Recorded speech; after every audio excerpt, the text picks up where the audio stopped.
Dobrodošli na kanal Životna sila. Kako sprečiti i izlečiti prehladu? Izbegavajte šećer i gluten. Redovno jedite. Svaki dan uzimajte probiotik. Smanjite stres, mislite pozitivno.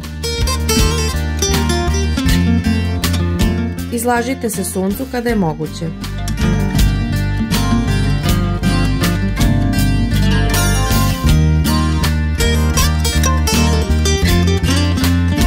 Unosite puno tečnosti.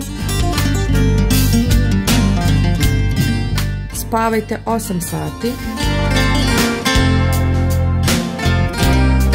Ostanite aktivni.